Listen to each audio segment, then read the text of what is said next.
अस्सलाम वालेकुम स्टूडेंट्स। अच्छा, कोई क्वेश्चन है तो प्लीज पूछिएगा। यस सर, क्वेश्चन है सर, आज शाम वाली क्लास होगी? शाम वाली मैं 2 बजे के बाद बताऊंगा। एक्चुअली मैं आज भी घर पे नहीं हूँ, मेरे कज़न का एक्सीडेंट हुआ है। मैं हॉस्पिटल से सीधा आया हूँ अपने दोस्त के ऑफिस में, वहाँ से क्लासें लेंगे। अभी देखता हूँ सिचुएशन की, क्लासों के बाद बताऊँगा, 12 बजे के बाद जो हॉस्पिटल जाके ना फिर बताऊँगा।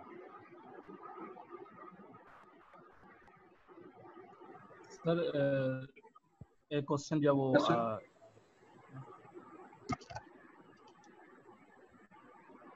आवाज आ रही है? बहुत हल्की आ रही है, लेकिन बोलिए, कुछ सुन रहा हूँ। सर समझ आ रही है तो कितना इतनी आ रही है? हाँ समझ लूंगा, बोलिए। अच्छा सर, मैंने ये पूछना था कि आपने वो बताया था ना कि स्पेसिफिक वाला हम जब वो यूज़ नहीं कर सकते, अगर मतलब कि स्पेसिफिक जब इन्फ्लेशन दी होती है तो हम जो है वो रियल वाला मेथड यूज़ नहीं कर सकते।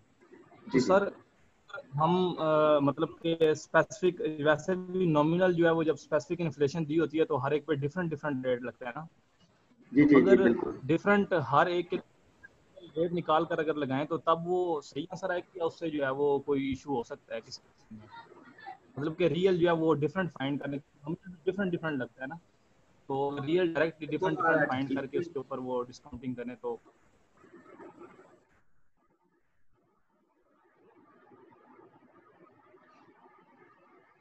आपकी कुछ बात समझ आई, कुछ नहीं आई, बहरहाल जितनी मुझे समझ आई है मैं बोल देता हूँ। देखो, स्पेसिफिक इन्फ्लेशन एक ऐसी इन्फ्लेशन है जो आइटम वाइज एप्लीकेबल होती है, डिफरेंट आइटम पे डिफरेंट आपका एप्लीकेबल होगी।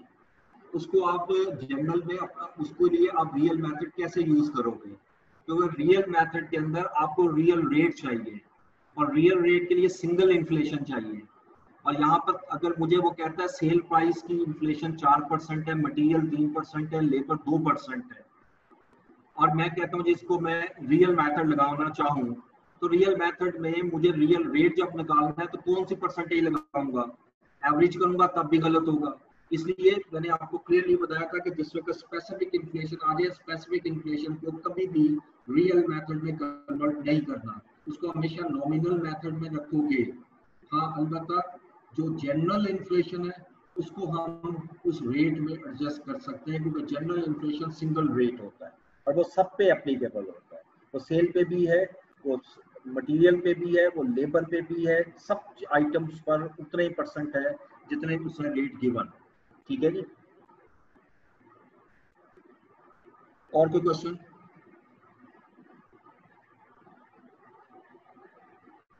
अच्छा, लास्ट टाइम हम टैक्सेशन शुरू किया था हमने थोड़ा सा हिस्सा। टैक्सेशन में मैंने लास्ट टाइम जो आपको डेप्रिसिएशन ली थी वो स्ट्रेट लाइन ली थी, लेकिन आप याद रखिएगा डेप्रिसिएशन जो है हम लेते हैं रिड्यूसिंग बैलेंस पर।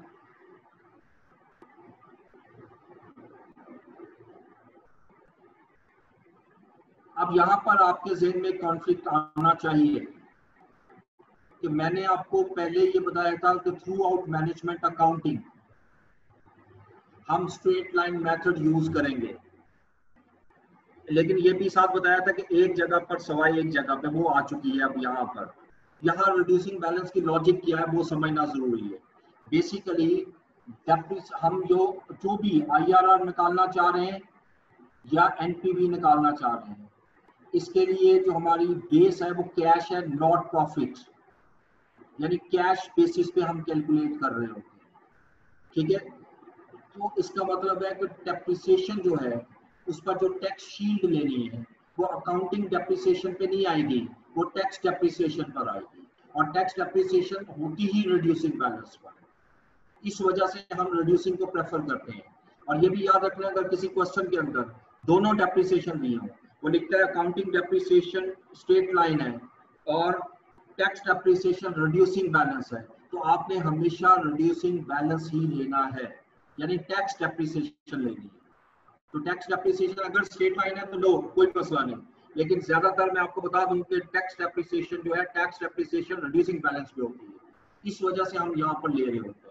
अकाउंटिंग पॉइंट ऑफ व्यू से जो डेप्रिसिएशन रिकॉर्ड किया उस पर टैक्स सेव नहीं हो रहा, मेरा टैक्स सेव किस पर होगा, जो टैक्स की डेप्रिसिएशन रिकॉर्ड की है उस पर, क्योंकि टैक्स टैक्सेबल प्रॉफिट पे दिया जाता है।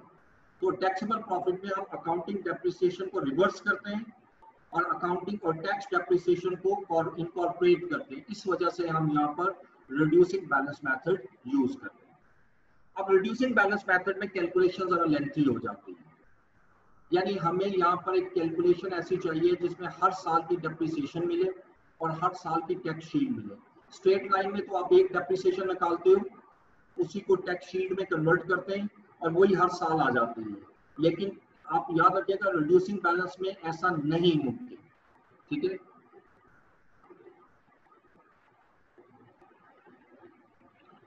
अब इसकी एक कैलकुलेशन मैं ले लेता हूं, इसमें थोड़ी सी अजम्पशन डिस्कस कर लेते हैं।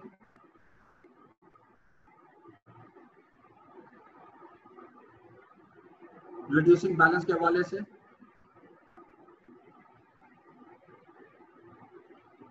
इन the year of disposal,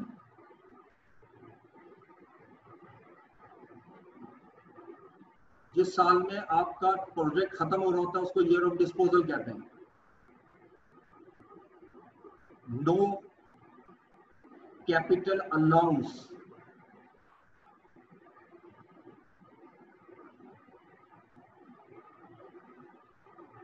is allowed. Capital allowance को दूसरे लफ्जों में टैक्स डेप्रिसिएशन कहते हैं। Capital allowance is also known as tax depreciation is allowed।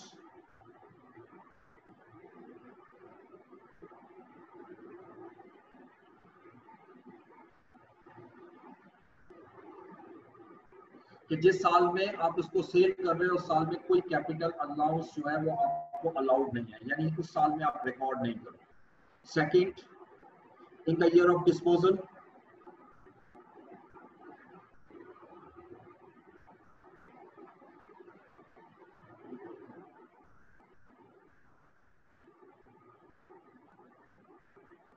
Balancing allowance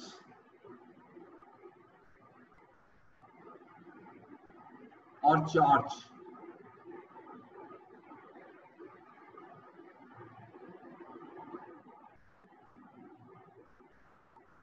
shall be applicable।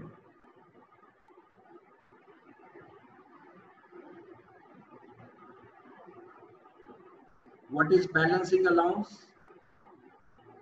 Balancing allowance is very simple word, is a loss on disposal, taxable loss on disposal जिसको tax allow करता है।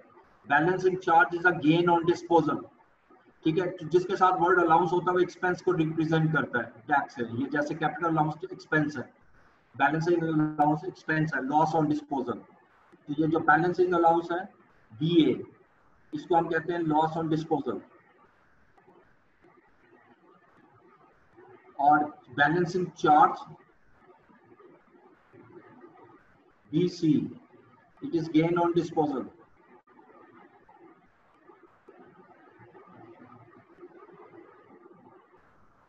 अच्छा, इसके ये जितना हिस्सा मैंने आपके सामने लिया, इसके जरा एक एग्जांपल में मैं आपको समझा देता हूं, क्योंकि ये हर क्वेश्चन में आपका सॉल्व होना है और यही वर्किंग बननी है। ये एग्जांपल में सिर्फ हम कैलकुलेट करेंगे टैक्स शीट।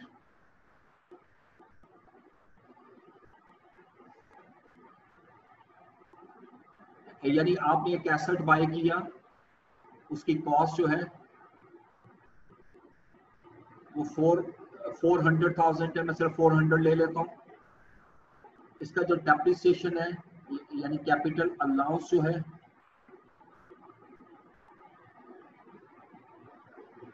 वो 40% है। इसकी रेसिडुअल वैल्यू रेजिडुअल वैल्यू 100,000 है और 4 ईयर का प्रोजेक्ट है, यानी इसका मतलब 4 साल के बाद ये एसेट जो है वो डिस्पोज हो जाए। अब अगर इसकी कैलकुलेशन करें, इसमें हम एक टेबल बना लेते हैं छोटी सी, ईयर्स, और यहाँ पर रुपीस लिखते जाते हैं, रुपीस इन 1000।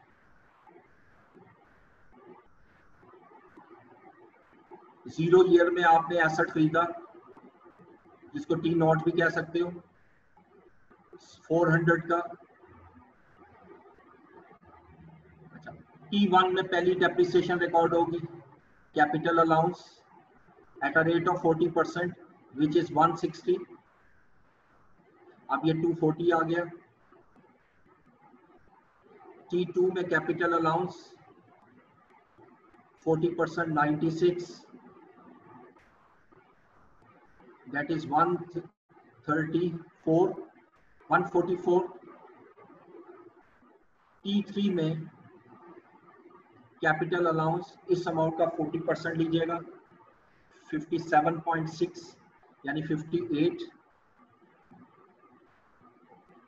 अब ये कैरिंग अमाउंट कितनी आ गई, 144 माइनस 58,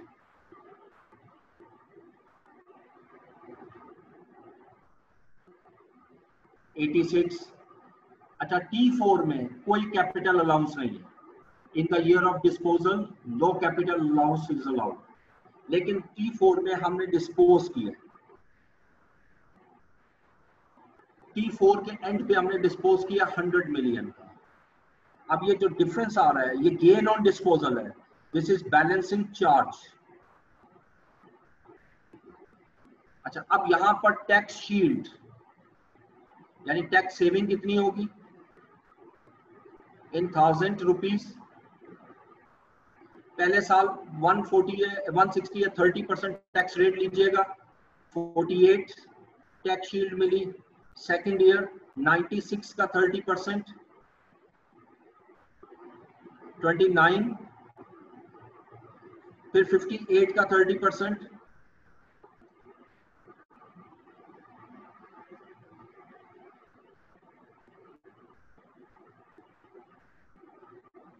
सेवनटीन। लेकिन आखिरी साल जो बैलेंसिंग चार्ज आ रहा है आपका, इसका 30% टैक्स पे करना पड़ेगा, विच इज 4 मिलियन। ये माइनस में शो होगा, ये शील्ड नहीं है, ये मेरा टैक्स पेमेंट है, ये टैक्स बेनिफिट्स है। ठीक है जी, ये इस तरीके से हम इसकी कैलकुलेशन करते हैं। और ये किस साल में टैक्स शील्ड मिलेगी, T1, T2, T3 और T4। अब टैक्स की 3 सिचुएशन देता है वो हमें एग्जामिनर, 3 डिफरेंट सिचुएशन। एक होता है tax is paid in the current year, tax is paid in the subsequent year,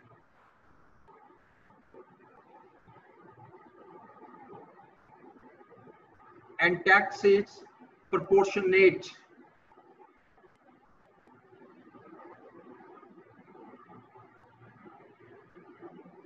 like अगर मैं ये वर्डिंग यूज करूं, number 1, tax is paid in current year, जिस साल का प्रॉफिट है या जिस साल से जो चीज रिलेट करती है उसी साल में उसको टैक्स लेना है। ये पहली सिचुएशन है। और अगर कहीं क्वेश्चन में कुछ नहीं लिखा हुआ तो हम इसी से सॉल्व करते हैं। ये पहली सिचुएशन में ये जो टैक्स शील्ड है जो T1 वाली, वो T1 में आएगी, T2, T3, और ये टैक्स पे करना पड़ेगा मुझे T4 में। और अगर वो आ जाए tax is paid 1 year in arrear,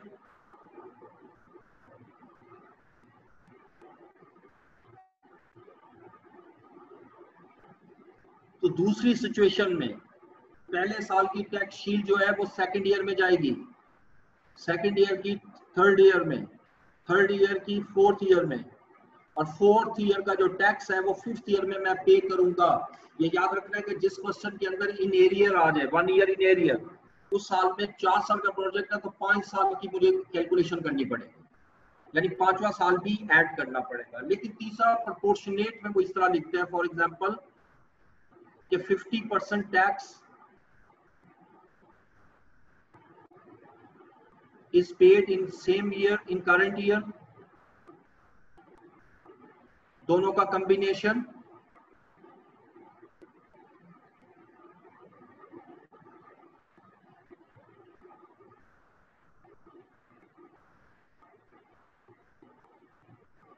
and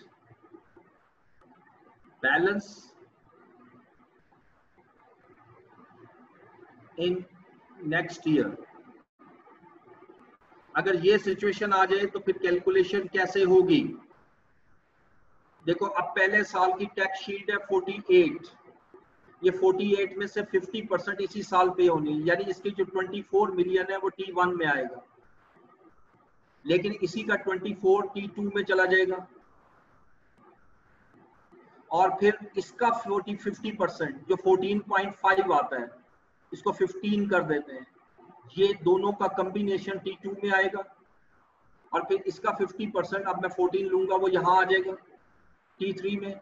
17 का 50% 8.5 है वो 8 लेंगे इस दफा, 14 और 8 ये दोनों T3 में आएंगे, और इसका 50% जो है वो 9 यहाँ पर आएगा, और जो टैक्स T4 का मैंने पे करना है इसका 50% इस साल पे करूंगा, ये T4 में आएगा, और इस टैक्स का 50% T5 में ट्रांसफर हो जाए। सिर्फ कैलकुलेशन में डिफरेंस आता है, ठीक है। और ये जो सिचुएशन है, अगर ये सिचुएशन आ जाए तो बहुत केयरफुली आपने ये क्वेश्चन करना होता है, बहुत केयरफुली, ठीक है। अब ये जितना भी मैंने आपके साथ डिस्कस किया है, अब मैं एक एग्जांपल आपके साथ शेयर करूंगा, और ये कंप्रीहेंसिव एग्जांपल है, ये सारे हिस्से को कवर करेगी।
जी ये एग्जांपल है, इसको मैं एनलार्ज कर दूंगा आपको।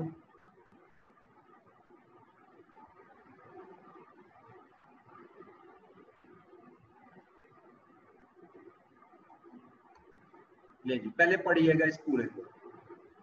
Rashid Engineering Limited is contemplating to expand its business to remote zone of the country. As the management thinks the area as potential for business, following data is relevant to investment decision of this project. Number A, set of equipment shall be required with the cost of 5 million. Payment of 60% shall be made at the start of project, but 40% shall be after 1 year. यानी 5 million की cost आपकी total लगेगी, जिसमें 60% T0 में आएगी और 40% इसका T1 में आएगी। Installation cost shall be incurred during first year, but payment shall be made at the end of first year at 1 million, और 1 मिलियन की इस पर हमारी कॉस्ट भी आएगी, ठीक है।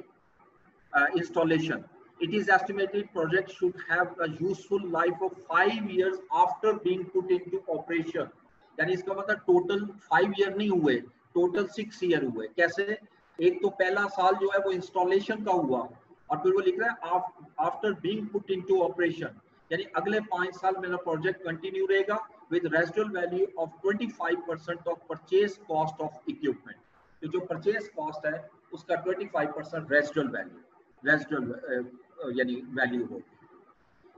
दी वर्किंग कैपिटल, इसकी भी हम डिस्कशन कर चुके हैं। Working capital of 500,000 shall also be required when the project shall be operational, when the project shall be operational, ये लफ्ज माइंड में रखना है, and it is estimated that working capital shall increase by 15% in next 2 years and in subsequently it shall be declined by 20%. पहले 2 साल 15% बढ़ेगा, फिर 20% उससे अगले साल कम हो जाएगा. The capacity of plant shall be restricted to 100,000 units per annum. During the first year of operation, only 35% capacity shall be utilized. However, in next 2 years, capacity utilization shall enhance to 75%, and rest of the project life, it shall be estimated to utilize 95% capacity. यानी पहले साल में जो operational year है उसमें 35%, दूसरे 2 साल में 75% कैपेसिटी, और आखिरी साल में रेस्ट ऑफ द प्रोजेक्ट, तो आखिरी बचता है आखिरी 2 साल वो 95%. Selling price shall be estimated at ₹30 per unit at year 1 end prices. ये बड़ा important है, year 1 end prices. It is estimated inflation shall be 5% each year. ये inflation सिर्फ सेल से रिलेट करती है, इसको आप नाम दोगे specific inflation. Variable cost per unit shall be assumed at ₹8 per unit. However, due to economies of scale, it shall decline to ₹7.50 per unit if capacity exceeds 70,000 units. Above prices are quoted in the year 1 end prices. Expected inflation in variable cost shall be 3%. ये दूसरी inflation आ गई. Fixed cost per year shall be 400,000 per annum at year 0 prices. Expected inflation in fixed cost shall be 2% per annum. It is further estimated the fixed cost shall increase by 100,000 if capacity exceeds 60%, and further 50,000 at 90% capacity. Yes, step fixed cost है. These cost values are given at year 0 prices. ये भी 0 year prices पर है. General inflation is expected at 4% per annum. हमारी जो general inflation है वो 4% है. Nominal rate of discount shall be assumed at 12%. और ये nominal rate आ गया हमारा. Tax rate is 30% and payable as 40% in current year and balance in subsequent year. Capital allowance of 30% on reducing balance is allowed. However, no capital allowance is allowed in the year of disposal. In this year, balancing allowance of charge is admissible. ठीक है? So required year analyze the project on the basis of NPV. ये काफी जरा comprehensive question है. इसके लिए Excel की file ही open करूंगा, उसमें जरा जल्दी हो जाएगा, इसमें कैलकुलेशन बहुत ज्यादा होती है.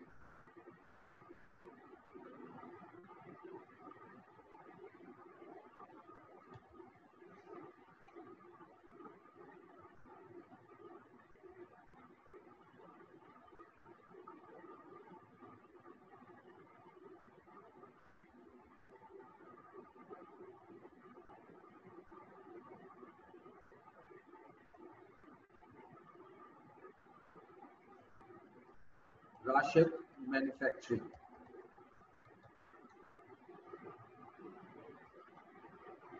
अच्छा, आप इसका फॉर्मेट बनाते हैं. हम स्टार्ट लेंगे टी नोट से, और टी कहां तक जाएंगे मुझे आप ओवरऑल बताइएगा कितने साल तक लूं.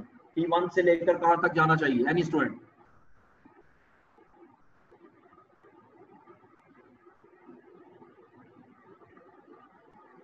जी 5 साल का प्रोजेक्ट है, कितने सालों तक T5 का ले जाऊं, T6 तक या उससे भी आगे? T5 तक. T5 तक. यह जाएगा T7 तक.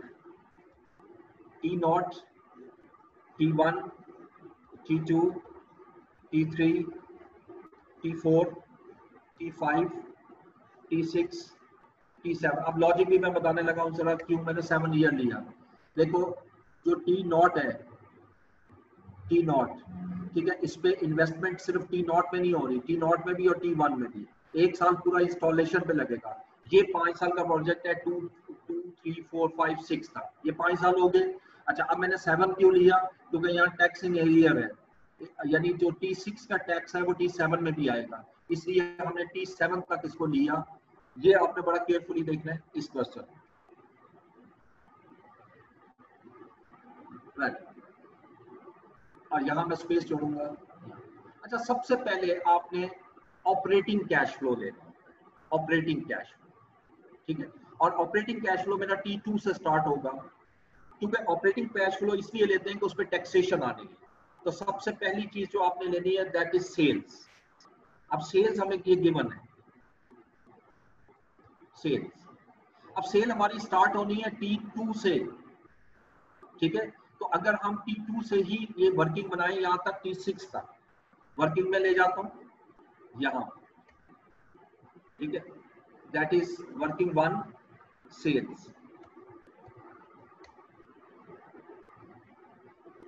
अच्छा, पहले तो आप यूनिट डिसाइड करो कितने इन सालों यूनिट्स। अब पढ़िएगा वो क्या लिख रहा है। कैपेसिटी ऑफ प्लांट, सी को देखें, capacity of plant shall be restricted to 100,000 unit per annum. ये हमारी कैपेसिटी है during the first year of operation. Operation का जो फर्स्ट ईयर है वो T1 नहीं है, वो T2 है। Only 35% capacity shall be utilised. इसका मतलब है इस साल में 35,000 यूनिट होंगे। T3 उससे आगे लिखते हैं कि however in next 2 years capacity utilisation shall enhance to 75%। यानी यहाँ 75,000 यूनिट दोनों में होंगे। और आगे फर्दर वो इंफॉर्मेशन दे रहा है and the rest of the project shall be estimated to utilise 95% capacity.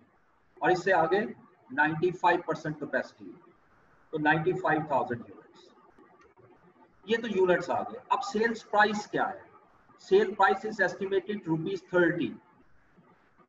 Sales price, और ये पर यूनिट होती है, ये ₹30 है।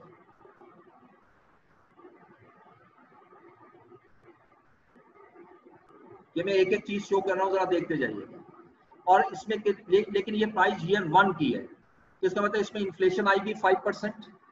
तो अब इस पे इन्फ्लेशन जो है वो मेरी 5% है। जब इन्फ्लेशन आ रही है, अब मैं वैल्यू चेंज कर रहा हूँ सेल्स प्राइस की। यानी इसका मतलब ये जो सेल प्राइस है T2 की, ये T1 प्राइस की है। तो T2 को तो 30 नहीं होगी, ये 30% इंक्रीज हो जाएगी प्राइस। इसको अगर हम 2 डेसिमल तक शो कर दें, देखो आपको जो ₹30 की प्राइस दी हुई है, ये किस साल की है? T1 की प्राइस है। तो T2 की प्राइस जो है वो 5% इंक्रीज हो चुकी होगी। आप क्या करोगे? इस अमाउंट का 1.05% लेगा, यानी यहां लूंगा 30 into 1.05। अब ये प्राइस 31.650 हो जाएगी। जैसे आगे जाते जाएंगे आपकी प्राइस इंक्रीज होती चली जाएगी। ये और 5% इंक्रीज हो गई। हर साल 5% प्राइस इंक्रीज होती जाएगी। आखिरी साल में प्राइस 38.29 आ जाएगी, ठीक है। अब मैं सेल्स निकाल लेता हूँ।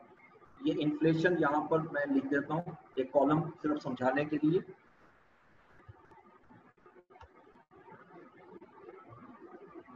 ये 5% इन्फ्लेशन थी जो मैंने यहाँ पर अप्लाई की।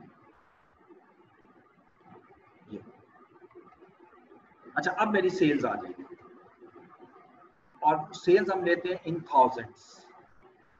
और ये सारी कैलकुलेशन भी रुपीज इन थाउजेंड में हम कन्वर्ट कर देंगे। यहाँ पर भी मैं इसको मर्ज करके लिख देता हूँ।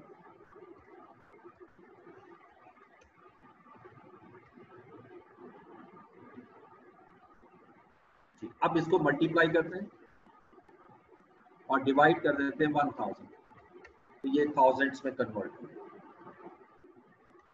ये सारी वैल्यूज आई। ये वैल्यू सेल की मैं यहाँ ले आया।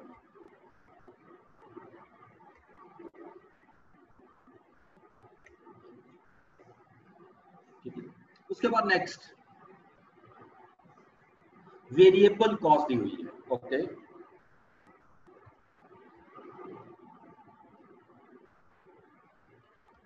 वेरिएबल कॉस्ट, अब वेरिएबल कॉस्ट कितनी है ये भी देखते हैं।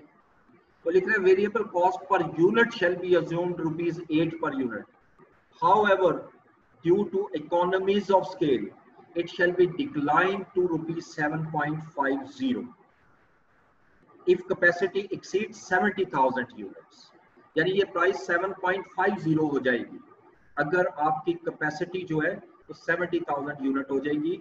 और वो लिख रहा है above prices are quoted in year 1 and prices. अब यहाँ पर इन्फ्लेशन 3%। अब इसकी कैलकुलेशन यहां तक तो मैं उसी तरह ला दूं, यानी यूनिट्स मैं खुद लिख रहा हूं ताकि आपके जेहन में रहे।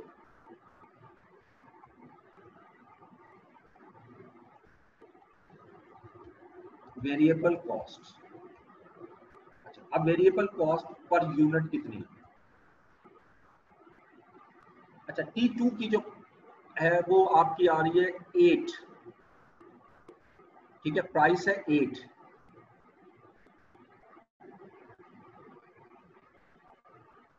लेकिन ये T1 प्राइस है और हमें T2 की प्राइस चाहिए, तो T2 की प्राइस कैसे निकलेगी? 8 इंटू 1.3, 8 इंटू 1.03।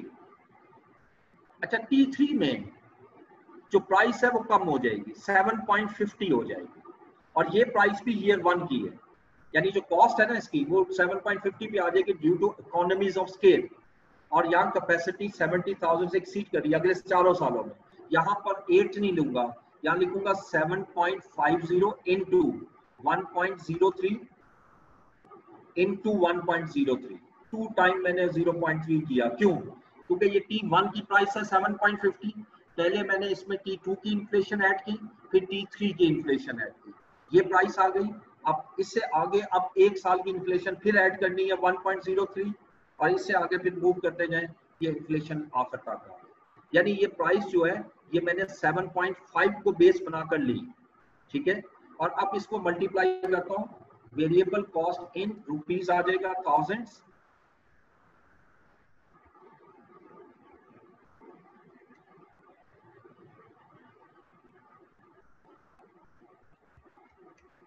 ये 288, और ये सारी कैलकुलेट की हमने अमाउंट वेरिएबल कॉस्ट, जितनी वेरिएबल कॉस्ट आई है उसको यहां ले।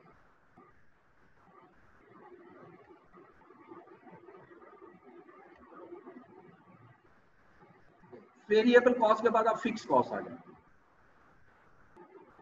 Fix cost.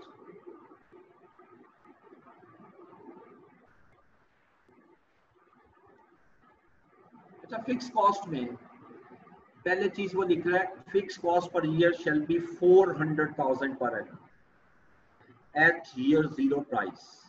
Expected inflation in fixed cost shall be 2%.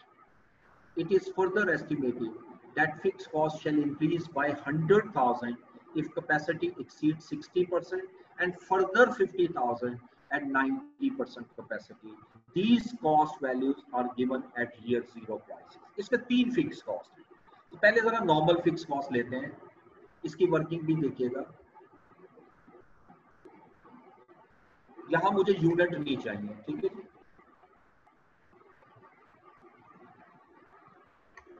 तो यहां मैंने इन्फ्लेशन लगाई थी 2%,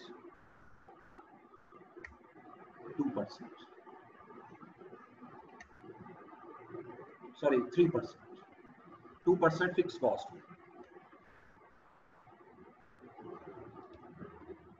फिक्स कॉस्ट। अच्छा पहले तो देखिए उसने क्या फिक्स कॉस्ट 400, देखो फिक्स कॉस्ट की नेचर होती है ये चेंज नहीं होती, ये 400 ही रहेगी, यानी यूनिट के हिसाब से चेंज नहीं होगी। लेकिन इन्फ्लेशन आप एक्सपेक्ट कर रहे हो 2%, इट मींस के, और ये जो कॉस्ट है 400 ये 0 ईयर प्राइस की है, इससे पहले जो थी वो ईयर 1 एंड प्राइसेस थी, ये ईयर 2 की प्राइस है। अब मैं जब यहाँ फिक्स कॉस्ट लूंगा 400 की, तो मैं 400 इंटू 1.02 इंटू 1.02 2 ईयर्स की इन्फ्लेशन ऐड करूंगा, यानी टी नोट से लेकर T2 तक 2 साल की इन्फ्लेशन बनती है, ठीक है। सर एक question ji sir, year 0 end का क्या मतलब होता है? ईयर 0 तो हम कहते हैं ईयर जो ईयर 1 है उसका स्टार्ट। जी जी ईयर 1 का स्टार्ट है ना, इसका तो पूरा 1 साल की इन्फ्लेशन जो है ना वो आई, और फिर दूसरे साल की इन्फ्लेशन है, तो 2 साल की इन्फ्लेशन होगी ना। और T2 का मतलब है एंड ऑफ ईयर 2, तो अब T not start of year 1, T2 end of year 2, count कर लो कितने साल आते हैं, 2 ईयर्स, तो 2 ईयर्स की इन्फ्लेशन ऐड करना। लेकिन इससे आगे 2% में ऐड करता जाऊंगा, ये मेरी पहली फिक्स कॉस्ट है जो 400 की थी। लेकिन आगे फर्दर लिख रहा है कि it is further estimated fix cost shall increase by 100,000 ये कब इंक्रीज होगी? जब कैपेसिटी 60% पे पहुंचेगी, यानी 60%, और कैपेसिटी कहां पर पहुंच रही है? T3 से ऑनवर्ड। यानी इसका मतलब एडिशनल फिक्स कॉस्ट जो है, एडिशनल कॉस्ट, इसके साथ मैं वन का वर्ड लगा रहा हूं क्योंकि दो एडिशनल कॉस्ट है, ये यहां से स्टार्ट होगी T3 से, क्योंकि यहाँ कैपेसिटी आप देख सकते हो 75% कम से कम, तो वो कह रहा है कम से कम 60% होनी चाहिए, बल्कि एक्सीड 60%, तो 100,000 की फिक्स कॉस्ट होगी। लेकिन अब मुझे बताइएगा ये 100,000 भी वो कह रहा है ईयर जीरो की प्राइस है, तो यहाँ 100,000 में कितने साल की इन्फ्लेशन लूं? 3 साल की। ये 3 साल की इन्फ्लेशन ली है। क्यों? T3 का मतलब है एंड ऑफ T3, और वो प्राइस दी हुई है T0 की, तो T0 से लेकर T3 तक 3 साल हो गए, और इससे आगे उसी तरीके से मैं एक साल की इन्फ्लेशन ऐड करूंगा। ये दूसरी फिक्स कॉस्ट आ गई।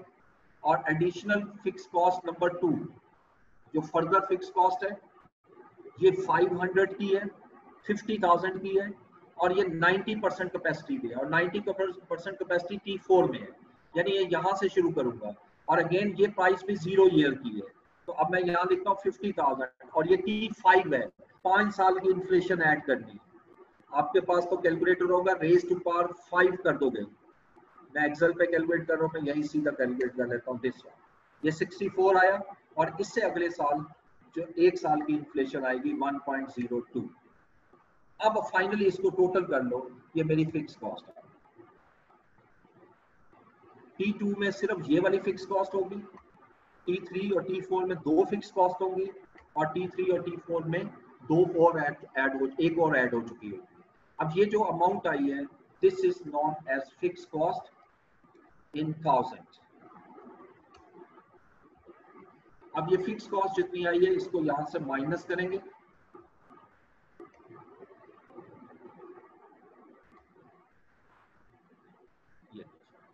अच्छा अब ये जेड में रखिएगा, ये DEF ये हम कर चुके हैं। अब इसके अलावा ऑपरेटिंग कैश फ्लो देखें कोई भी नहीं है, ये इंस्टॉलेशन से रिलेटेड है, ये वर्किंग कैपिटल से रिलेटेड है, ये सिर्फ कैपेसिटी गिवन है, सिर्फ कैपेसिटीज, ठीक है, ये भी हम हल कर चुके हैं, इसकी भी जरूरत शायद ना पड़े हमें, ये कैपेसिटीज है। और फिर आगे रेट है और tax rate of capital allowance, ठीक है। अच्छा अब चूंकि देखिए प्रॉफिट तो टैक्स पे लगता है उस पे, तो एक मेथड मैंने आपको कराया था कि इसमें पहले डेप्रिसिएशन माइनस करो फिर ऐड कर दो, यानी कैपिटल अलाउंस, कैपिटल या बैलेंसिंग अलाउंस।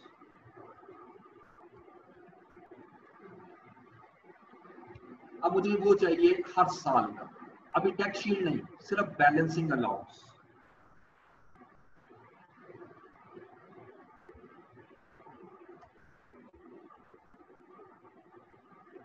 जी, तो अब हमारी एसेट कितना है? Capital allowance 30% on reducing balance is allowed. However, no capital allowance is allowed in the year of disposal. In this year, balancing allowance or charge is admissible. 30% है। अब जो capital allowance है वो भी T2 से start होगा, ठीक है, working two for capital allowance.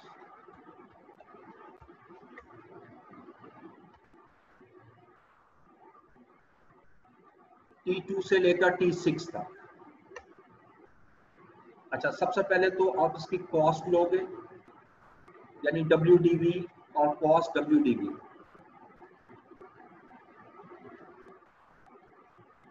देखिए मेरी परचेज कॉस्ट क्या है,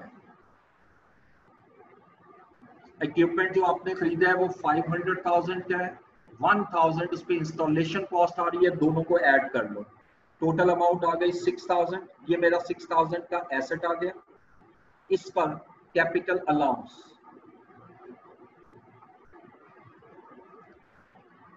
अब कैपिटल अलाउंस ने 30% कहा है, इसका 30% लीजिएगा, ये कैपिटल अलाउंस आ गया।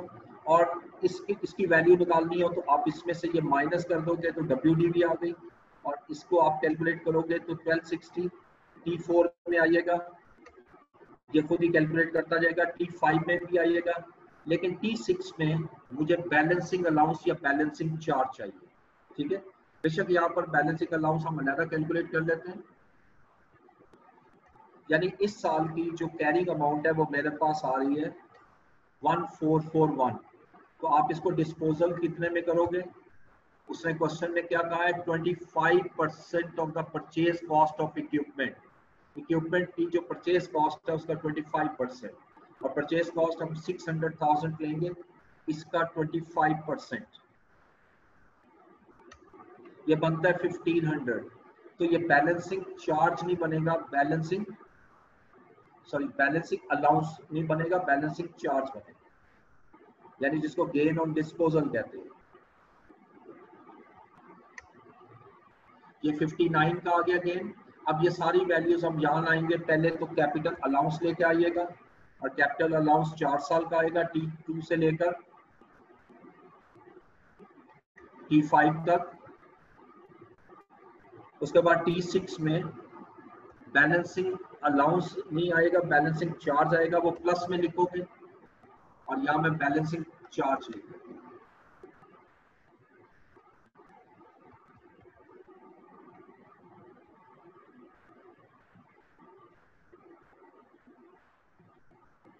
कैपिटल अलाउंस और बैलेंसिंग चार्ज। अच्छा, ये सारा करने के बाद अब यहां से कैलकुलेट करूंगा तो मेरा प्रॉफिट बिफोर टैक्स आ जाएगा।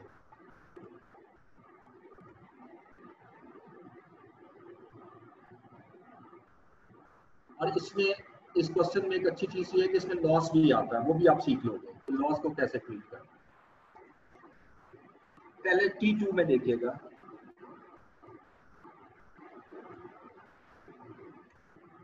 ये मेरा लॉस आ रहा है 1402, और अगले सालों में मेरा प्रॉफिट शुरू होगा। ठीक है। अच्छा, अब मैंने इस पे टैक्स निकाला है, टैक्स एक्सपेंस भी आएगा और टैक्स बेनिफिट भी आएगा, और एक्सपेंस माइनस में आएगा।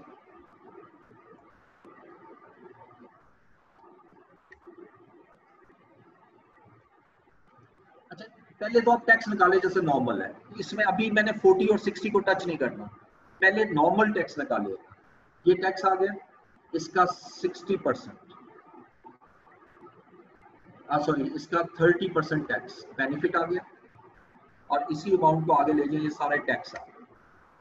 अभी मैंने कैश फ्लो में नहीं कन्वर्ट किया ना, अभी तो प्रॉफिट है। जब मैं कैश में कन्वर्ट करूंगा तो इसकी एडजस्टमेंट करूंगा। ये अभी मैंने इसी साल में रखा, इस फॉर्मेट के तहत ये अमाउंट आ गई। अब ये आएगा, कराएगा प्रॉफिट लॉस आफ्टर टैक्स।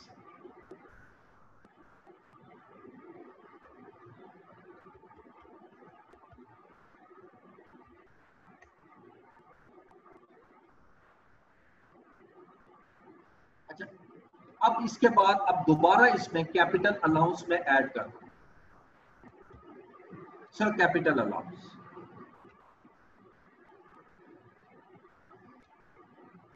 क्योंकि ये नॉन कैश है,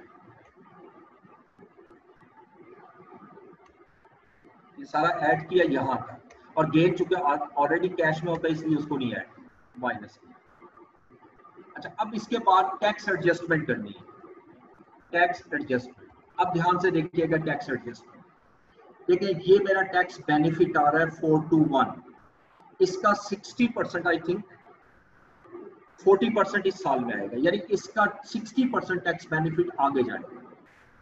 तो इस अमाउंट का 60% टैक्स बेनिफिट मैं यहां से माइनस करूंगा, यहां प्लस कर दूंगा, यानी इस अमाउंट का 60% मैं यहां से माइनस करूंगा,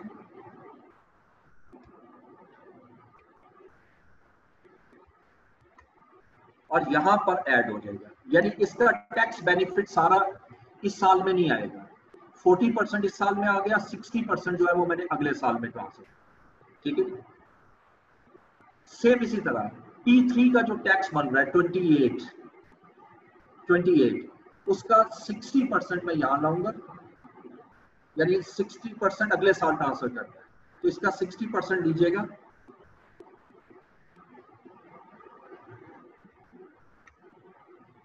$17, ठीक है, और 17 जो है वो अगले साल आ जाएगा यहाँ।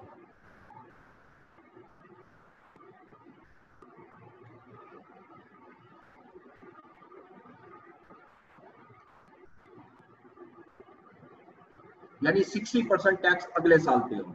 इसी तरह ये 170 का जो 60% है, अब मैं इसको ले जा सकता हूँ यहाँ पर 102 और 102 ये यहाँ आ जाएगा, खुद ब खुद अब ट्रांसफर होता जाएगा, फार्मूला लगा हुआ है। 60% यहाँ पर और 40% उसी साल में और 60% अगले साल ट्रांसफर हो रहा है। अब ये अमाउंट जो आ रही है T6 की, ये 404, ये अगले साल ऑटोमेटिकली ट्रांसफर हो जाएगा। जब मैंने ये सारा रिकॉर्ड कर लिया, अब यहां तक जो मेरा आंसर आएगा, this is operating cash flow, operating cash flow after tax.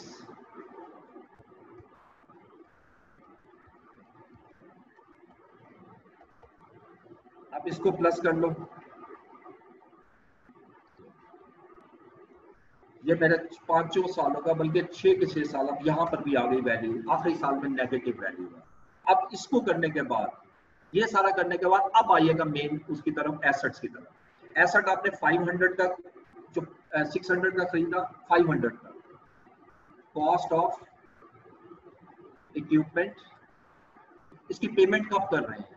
500,000 की 60% पेमेंट आप कर रहे हो स्टार्ट ऑफ प्रोजेक्ट, यानी 3000 की पेमेंट यहां आएगी और 40% जो इस अमाउंट का है, 40% वो आपका T1 में आएगा, ठीक है, इसका 40% T1 में आएगा, यानी 200,000।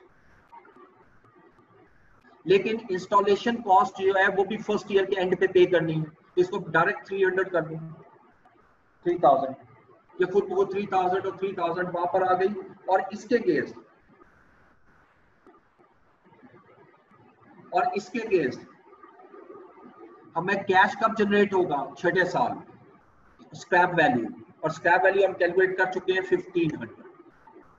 फिर आइएगा वर्किंग कैपिटल।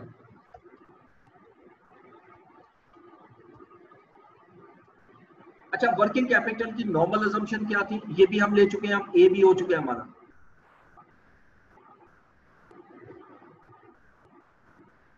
कि वर्किंग कैपिटल हमारा T0 पे आउटफ्लो होगा। यहाँ लिख रहे हैं working capital of 500 shall be required when the project shall be operational.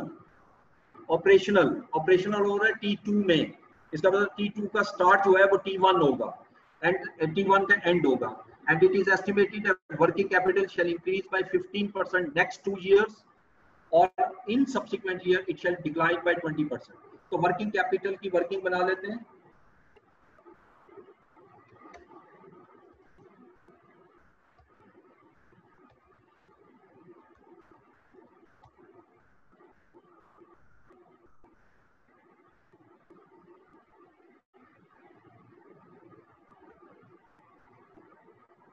Working capital हमें चाहिए होगा T1 में,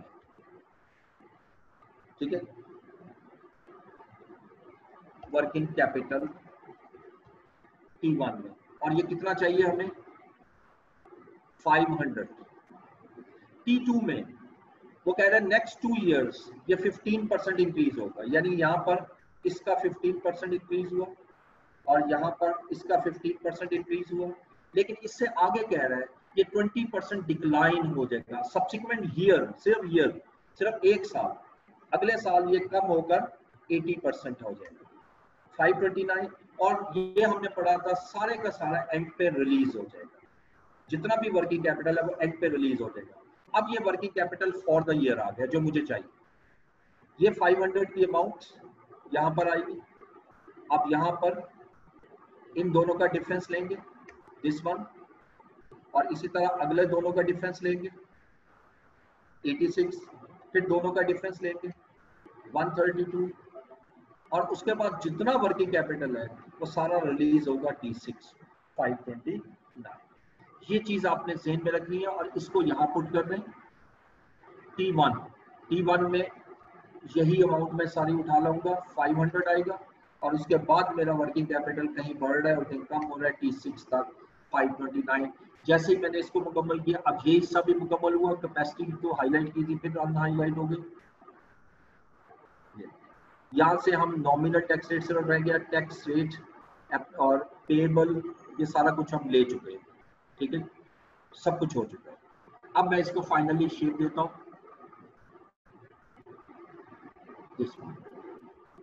आप इसको प्लस माइनस कर लेते हैं।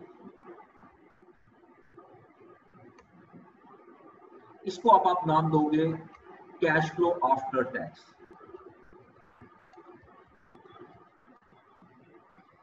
अच्छा, मुझे डिस्काउंट रेट चाहिए। डिस्काउंट रेट 12% है और जनरल इन्फ्लेशन भी दी हुई है। जनरल इन्फ्लेशन ये इससे ऊपर 4%। तो इसको कैलकुलेट कीजिएगा, ये कैलकुलेटर पे कर लेंगे, मैंने समझाया हुआ 1.12 डिवाइडेड बाय 4% है 1.04, ये 7.69% बन रहा है। अब मैं डिस्काउंट फैक्टर लूंगा एट 7.69%, और जितना डिस्काउंट फैक्टर है जैसे हमने पढ़ा था इसको 3 डेसिमल तक कैलकुलेट करेंगे। अब पहला देखिएगा, पहला तो 1 आएगा, उसके बाद 1 डिवाइडेड बाय 1.0769 जैसे मैंने लिखा, और इसको कॉपी करूंगा यहाँ तक, ये सारा फैक्टर निकाल देगा। उसके बाद मल्टीप्लाई करें, आप मल्टीप्लाई करेंगे तो डिस्काउंटेड कैश फ्लो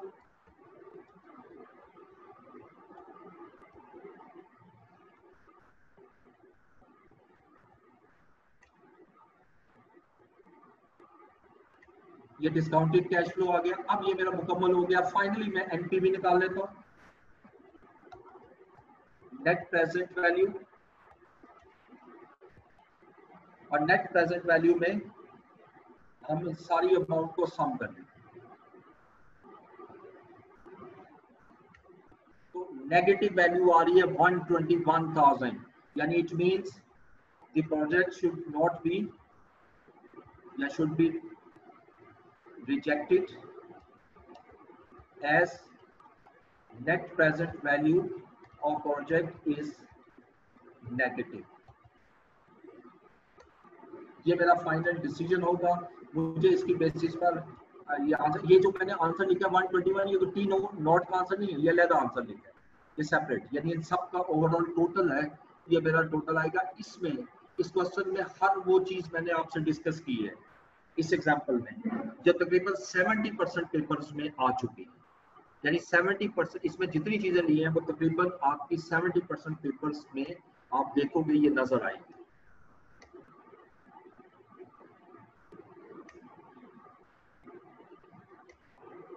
ठीक है, तो इसी क्वेश्चन को जरा आपने रिवाइज करना है।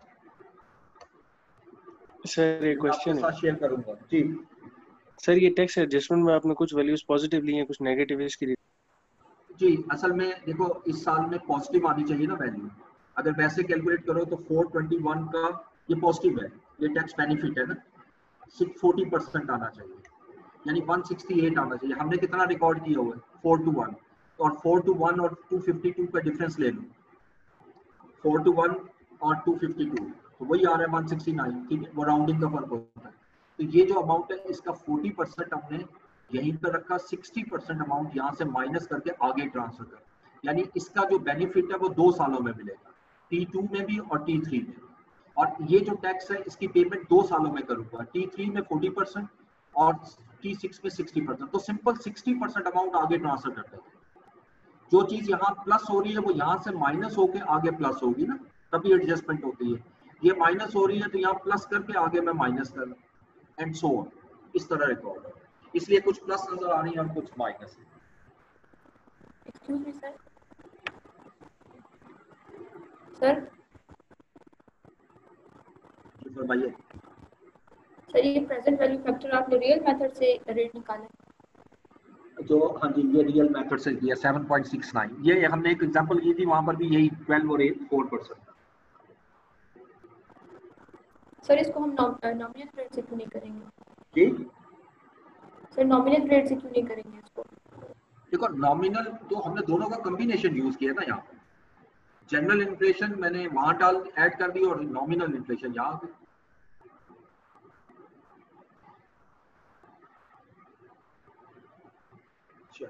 चलें जी, ठीक है जी, थैंक यू।